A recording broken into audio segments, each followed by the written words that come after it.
Hi everyone, Dr. Suneel Dhand, internal medicine physician. Welcome to another video. One of the most frequent questions that I'm asked when people comment under my social media posts or they send me messages directly is, how do I find a doctor like you? How do I find a doctor with your particular philosophy? Obviously, the people who follow my videos, who my content resonates with, share a lot of my concerns with the medical system and would like a doctor that thinks like me. Maybe my content doesn't resonate with you. That's okay. Everybody is different. But for those people who would like a doctor with my particular philosophy, I want to share with you 4 screening questions that you can ask your doctor to see where they are and whether their particular philosophy will click with you. It's often difficult to find time to ask these questions, but there may be a minute or so while your doctor is washing their hands or leading you over to the examination table. Maybe you have a minute or so spare at the end of the consultation. So these are 4 questions to ask. Number 1, do you agree with all protocols? Protocols are everywhere in healthcare and medicine right now. And what you want to hear from your doctor is, okay, there are protocols, but often people aren't in a position where we can put a blind protocol on them. You want to know that your doctor is an independent, critical thinker. They come to their own conclusions. Of course, we do need some protocols in healthcare. We can't have complete cowboy world, no offense to cowboys, but you want to gauge that your doctor is actually thinking things through, and when they answer this question, they will give you an answer along the lines of, okay, we have protocols, but everybody is unique. Healthcare is about individuals. You can't have a one-size cookie-cutter approach to healthcare. Is your doctor giving off that type of vibe? Number 2, doctor, what do you think about lifestyle and the importance of lifestyle for underpinning health? Is your doctor a mindless prescriber of medications? Is he or she reaching for their prescription pad as soon as you walk through the door? Or does your doctor understand that lifestyle underpins absolutely everything, your physical and your mental health? Every cell in your body, every thought that you have is powered by your lifestyle, particularly what you eat. And isn't it interesting that the father of medicine, Hippocrates, 2,500 years ago, knew this, and he wrote about it, but we've completely lost our way over the last few decades in the pharmaceutical dominated era that we are in. But you want serious vibes from your doctor that they understand that yes, we do have some powerful pharmaceuticals at our disposal, but absolutely nothing beats lifestyle. It is unbeatable and a winner if you go down the route of making lifestyle change. Is your doctor truly understanding of that, or do they simply represent a pill mill? Number 3, simply ask them, what do you think about the healthcare system, doctor?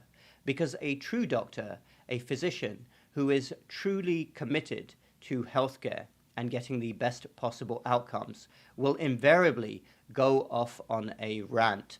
And it is a good type of rant. They won't make it about themselves, about how many patients they have to see, or their pay, or their conditions. Hopefully they never talk about that with their patients, but they will make it about you, the patient. Will they talk about how the healthcare system is failing millions of people just like you? What sort of impression does the doctor give you about their passion for making healthcare better and their understanding of all of the failings for you? And do they look you in the eye and give you that impression that they really care and want things to get better? Again, this is not about themselves. This is about you. Number 4, and this is a good one, ask your doctor what they think about the quote-unquote miracle drugs.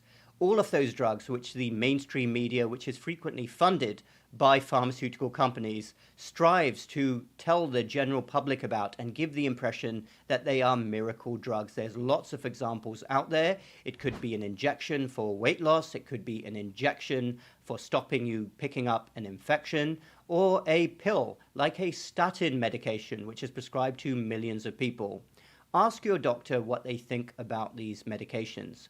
And if you have a doctor that, again, looks you in the eye and says to you, yes, we have a lot of medications available, and they may fix the number, but they aren't really miracle drugs. There may be some improvement, but again, this gets back to lifestyle. A true doctor will understand what real health and well-being is. But the doctor won't be all out like a pharmaceutical salesman, bragging about miracle drugs, because there are very few miracle drugs. Maybe there are some amazing drugs out there, which I agree with, which can rapidly reverse conditions, like antibiotics spring to mind, powerful antibiotics when someone has a bad infection. There may be some cardiac medications as well, which really help people who have cardiac conditions, but there are very few miracle drugs out there. So screen your doctor and watch very carefully how they come across when they're talking about these so-called miracle drugs, and whether they think they're true miracle drugs, or do they give you the impression that they're a bit skeptical, but there are a lot of other factors which are much more important for your true health and well-being. At the end of the day, it's as much a personality issue as anything else. What sort of doctor you click with, what sort of doctor may rub you the wrong way. But let me tell you something. It is impossible to fake compassion and empathy. Human beings have a very innate ability to detect when another person truly cares for them. Do you have a doctor that takes the time, looks you in the eye, shows compassion, shows that they really care? You feel that that doctor is on your side and truly wants the best for you. It's hard to find these doctors, and I can tell you, even on a personal level, when I've had family and friends and I've been involved in healthcare interactions in the United Kingdom and the United States, it's hard. I've frequently been with family members and interacted with a doctor, and they know that I'm a doctor sitting there, and I've thought to myself, my goodness, you are terrible. You don't have one little bit of compassion that you are displaying. How important is it for a doctor, when dealing with someone at a low point in their lives, to display this trait? Show that you truly care. This isn't about knowledge, it's about caring. I would say that might be even more important than being a true critical thinker. But that ideal doctor, I'm sure for many of you out there, you want someone who is a combination of both. And I really believe they are hard to find. They are out there. I know a lot of doctors myself who have all of these traits, but it is worth looking for, and it is a true blessing for yourself and your family when you have a doctor like this who is on your side and truly wanting the best for you. Thanks everyone for watching. Feel free to comment down below. Let me know your thoughts. Check out my website and my free downloads. Those links are also down below. Hit the like button if you like this video and the bell button for more similar videos in the future. That really helps with the algorithm and getting these videos shared as widely as possible. We will speak again very soon.